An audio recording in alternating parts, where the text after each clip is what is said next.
Well, I promised you earlier, a better mood, a happier Beardo. And I think I've achieved such a status. Spent the day with the dog, feeling good, putting a plan together for him. But it's important every time that the regular folks have a victory over the social justice elitists, the game journalists, the narrative controllers. Every time we have a victory over them, it's important that we celebrate it. It's important that every time a company like ArenaNet stands up, doesn't let their employees talk shit to the customers, that we thank ArenaNet. Now, that doesn't mean I'm telling you to go out and purchase Guild Wars or spend money inside of Guild Wars 2. But it's important that you remember that when spending your next dollar. Just like how Teespring blocked my t-shirt. Update on that near the end of the video. I've got two really interesting pieces of good news. Stick to the end. A lot of you are going to be pretty happy to see a brand new t-shirt design. But I want to show, I think it's interesting from the outside looking in. Now, I wasn't really around for Gamergate. I looked at it like retroactively to understand the major pieces of the puzzle, how things work. The most interesting thing that I found from that was the Game Journos pros type groups, the coordinated narrative push that you would get from places like Polygon, Kotaku, Rock, Paper, Shotgun. All of the same websites would release slightly different articles with the exact same point within hours of each other. And the Jessica Price firing is no exception to that. And I want to point out that there is good news inside of here. So within, let's say, 12 hours, starting yesterday, they began a full court press to spin the narrative that Guild Wars 2 unfairly let go Jessica Price.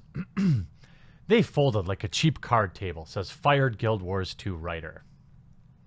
Jessica Price, who was fired by ArenaNet last week for arguing with fans of the company's Guild Wars 2 MMO, says she feels betrayed by a company who folded like a cheap card table when confronted by toxic fandom. Now, we've all seen the Twitter exchange. The disagreement was specifically prefaced by saying slight disagreement. So the narrative already begins. Nobody had attacked her. She attacked light criticism. She talked about the meeting in which she was fired and castigated ArenaNet managers for their highly unprofessional reaction to a social media controversy. Yes, again, Jessica Prince should be the arbiter of what's professional and what's not professional when it comes to working for a company, seeing as though someone who tweeted out celebrating Total Biscuit's death, things like that. Until last week, Price worked as a narrative designer in Guild Wars 2. Earlier this month, she wrote a lengthy Twitter thread about the differences between writing characters for linear narrative-driven games and player characters MMOs. A prominent Guild Wars 2 streamer and YouTuber known as Dior chimed in to disagree. Price later called Dior out, tweeting, "Today in being a female gamer, allow me, a person who doesn't work with you, explain to you how to do your job." Again, that's not what happened. The tweet and follow-up in which she said, "The next rando asshat who attempts to explain the concept of branching dialogue to me is getting insta-blocked." Triggered by a fierce thread on the Guild Wars subreddit, fans mostly ignored Price's point about women's professionals constantly being questioned by men. Look, I'm pretty sure all developers in video games, whether men or women, deal with what the rest of us call criticism. I know these new males and new females of today's workforce apparently qualify any feedback as harassment. And if it's harsh feedback, then it's, of course, targeted or violent harassment. They wanted to express their anger about a member of the community being rebuked. Price bosses, as it turned out, agreed with the many fans. Price was called into a meeting with a manager of the narrative department, a human resources person, and ArenaNet president, Mike O'Brien. I was given no opportunity to argue my case, she said. My manager was on vacation. O'Brien spent some of the time insisting that developers must be friends with the company's customers. Imagine my shock. And the thing is, it's not about being friends with the developers, right? It's not about kissing ass. It's just about being kind, being professional. You know, Jessica talked about what was professional and what wasn't.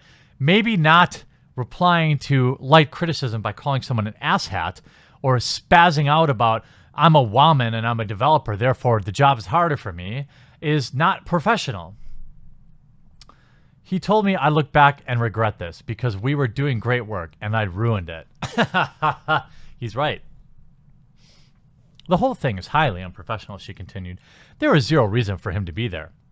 He wanted to vent his anger. He had the power to command a woman to stand there while he took his feelings out on her. So he did. He's the president of the company. You are welcome. By the way, ArenaNet is what is called as an at-will employer. If you don't like working there, there's the door, right? There's nothing keeping you in that room. So let's not make this about men and women. Let's make this about he is the owner or CEO of your company, and he was in there to educate you on not alienating the fandom. Anyway, then he walked out, got my stuff from my desk, and the HR person asked for my key card. Price later discovered that her colleague Peter Fries, who had defended her in social media threads, was also fired. Sorry. Schadenfreude is a real problem of mine. Price said she had no previous problems with her bosses about social media activities. I was told during my interview and subsequent hiring communications that ArenaNet respected my willingness to speak up on issues in the industry and had no desire to muzzle me. She said, I had, in my time there, zero warnings about my social media use. Yeah, well, how many times did you attack your customers? I'm going to guess that number is 0. There's a primary difference. When you are paid, I'm sorry, freedom of speech exists, but when you are paid, you put your company's name in your Twitter bio like all these crazies do in a desperate attempt to get that Twitter verification check. Maybe Matt will get his one day. That's why they do it. They put where they work, all the places they work, the games they work on to get clout. That is a business transaction. You are now using your employment to get clout, to gain followers. Therefore, you are a de facto representative of that company. Don't tell me you didn't understand that. You are lying. She said she believed that ArenaNet was the sort of company that encouraged individualism and free expression. Again, I'm sure they do. It felt like it was too good to be true when they offered me the job. They promised me that I wouldn't have to check my identity at the door. They said that they admired my willingness to speak about issues in industry. They wanted us to speak up about ugly things. There was so much that we were doing internally that encouraged me to hope and trust them. There were executive talkings about diversity and building non-toxic work environment and acknowledging that talk wasn't enough. They had put money and effort and leadership behind it. That included, Price said, encouragement from ArenaNet managers to be outspoken and fearless. Not attack your customers. Get woke, go broke. We're winning, folks. And that is something for all of us to thumbs the video up and celebrate for. And we should share this because I consider myself an average consumer, a normie, if you will. I despise people like this. If she had just kept her mouth shut, worked at ArenaNet, and not attacked the customers, she'd be fine. She could probably retire there, but she couldn't do that, could she? She had to attack the customer base instead of respectfully disagreeing. See, Polygon assigns no responsibility to Price, do they? No individual responsibility. She is the victim. After firings, O'Brien released a statement saying, Price and Fries' attacks on the community were unacceptable. Since the controversy broke, Price had been the target of intense social media harassment and abuse. She believes O'Brien's statements contributed to the abuse. Of course. Of course. He caved to a handful of people of angry bots and sock puppets. Again, these people are delusional. People aren't mad at me. People aren't disagreeing with what I said. They're bots. Their bots are the same bots that won the election for Trump. Ah! as well as some men furious with him. I've got recruiters pinging and promising me they'll steer candidates away from ArenaNet. My ass. And game design professors saying they're going to warn their students away. Yeah, I'm sure.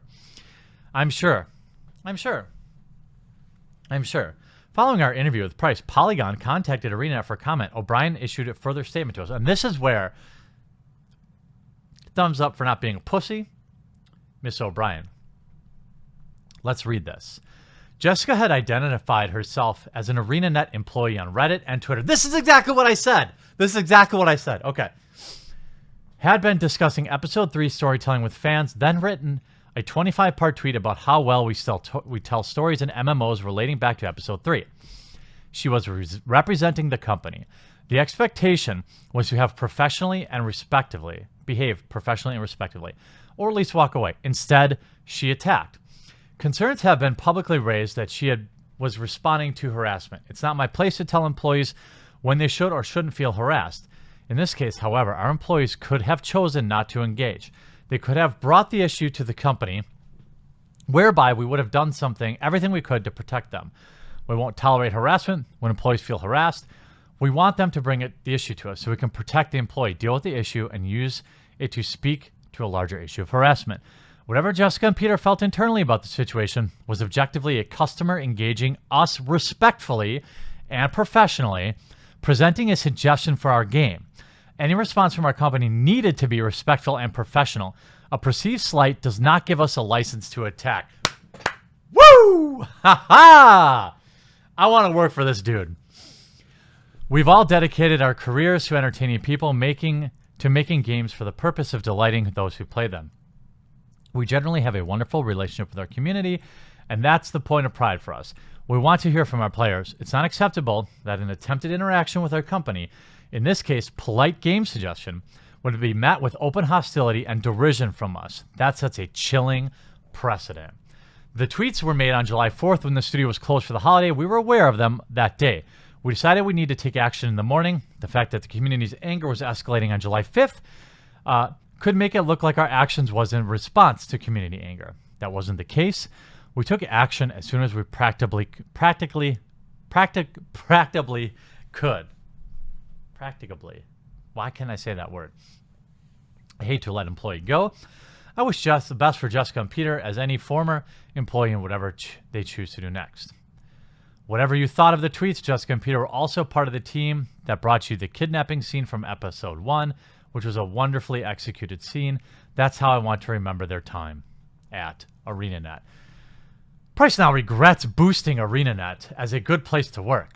I look every female narrative designer on the team and I told her, this place will value you. Yeah, that's right. She was fired for being a woman, folks. That's exactly what she took out of all this.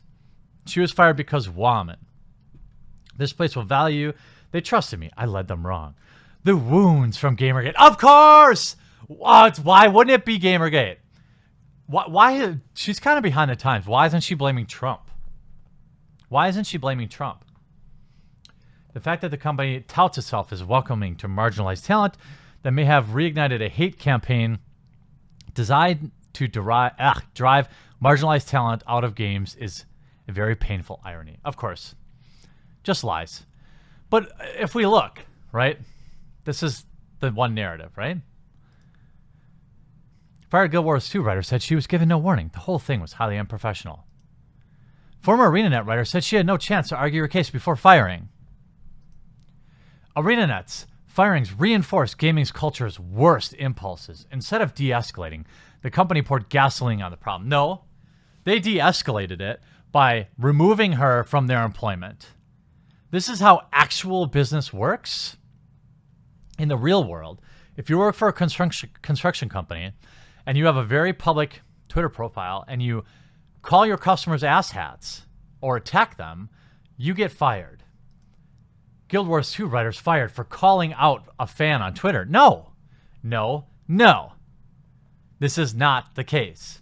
But I want to end with a positive note, okay?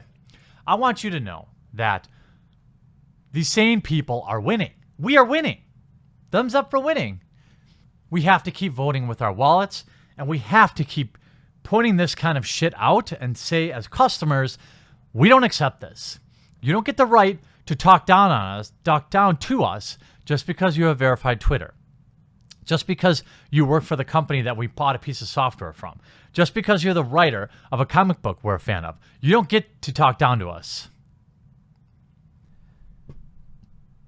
As we saw with Magic Mirror Comics, you can see, after banning a customer for backing a comic book they didn't like, publicly banning them from the store, we see what happens.